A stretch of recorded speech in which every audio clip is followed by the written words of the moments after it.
बूढ़े माँ बाप की इमोशनल कहानी। एक 80 वर्षीय व्यक्ति अपने 45 वर्षीय उच्च शिक्षित बेटे के साथ अपने घर में सोफे पर बैठा था।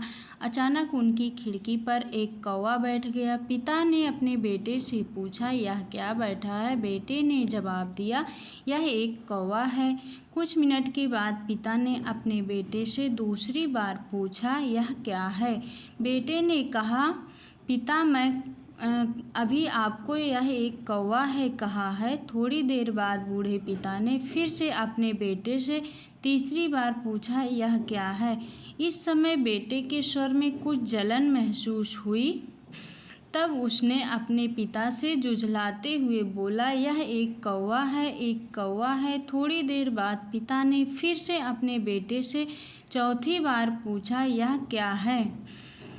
यह क्या है? इस बार बेटा अपने पिता पर चिल्लाया, आप मुझसे बार बार एक ही सवाल क्यों पूछ रहे हैं? हालांकि मैंने आपको कई बार बता चुका हूँ कि यह एक कौवा है। क्या आप इसे समझ नहीं पा रहे हैं? थोड़ी देर बाद अपने कमरे में गए और एक पुरानी डायरी लेकर आए जिसे उन्होंने अपने बेटे के जन्म के बाद बनाए रखा था। एक पेज खोलने पर उन्होंने अपने बेटे को उस पेज को पढ़ने के लिए कहा। जब बेटे ने इसे पढ़ा तो निम्नलिखित शब्द डायरी में लिखे गए थे। आज मेरा 3 साल का छोटा बेटा सोफे पर मेरे साथ बैठा था।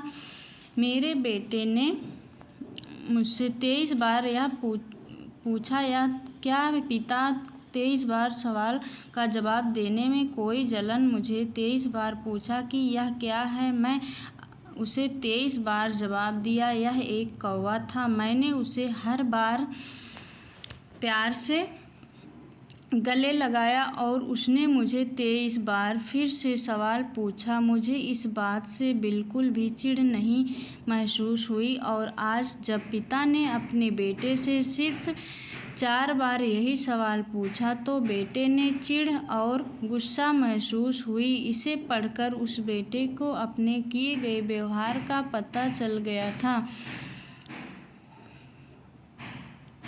जिससे चलते वह मन ही मन बहुत शर्मिंदा हो रहा था। शायद उसे अब किए गए अपने बूढ़े पिता के प्रति व्यवहार का पता चल गया था। इसलिए यदि आपके पिता माता जब बुढ़ापे में होते हैं, उन्हें ना तो पीछे छोड़ें और ना ही बोझ समझें, बल्कि उनके साथ दयालु शब्द बोलें। शांत, आज्ञाकारी, विनम्र और उनके प्रति दयालु बने। अपने माता पिता के प्रति विचारशील रहें। आज इस बात को कहें, मैं अपने माता पिता को हमेशा खुश देखना चाहता हूँ। जब मैं छोटा बच्चा था उन्होंने मेरी देखभाल की। उन्होंने हमेशा मुझ पर अपने निस्वार्थ प्रेम की वर्षा की। उन्होंने आज समाज में मुझे एक व्यक्ति के रूप में प्रस्तुत करने के लिए तूफान और गर्मी को देखे बिना सभी पहाड़ों और घाटियों को पार किया है।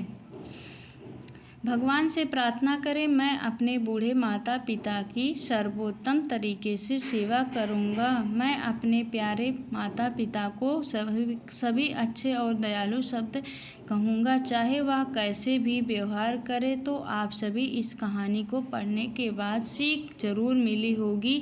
तो आपको यह कहानी कैसा लगा कमेंट में ज़रूर बताएं।